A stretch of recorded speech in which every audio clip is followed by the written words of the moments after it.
Hello guys, welcome back to another video. So in today's video I'm going to show you how you can use your iPhone as a remote for your Apple TV. So this will work if you say lost your Apple TV remote or just don't want to use it. So when you go to the control center on your phone, you might already have it. So it looks like that, but if it's not there, you just click this little plus in the corner.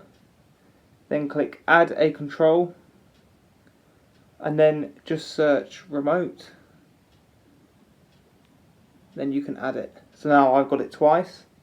But yeah, once you click that, you'll have this thing at the top that says choose TV. And if you have multiple, then they'll show up. So it needs to be on your Wi-Fi for this.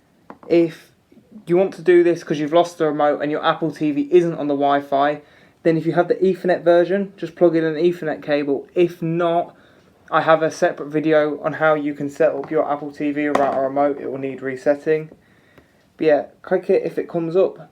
And then once you've clicked it, you can just scroll through it.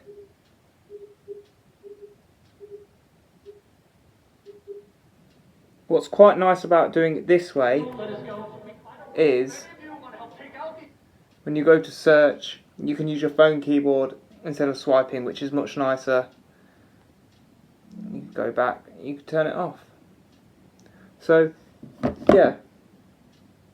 Thank you guys for watching. Hope you guys enjoyed this video. Hope you guys come back for the next one. Bye.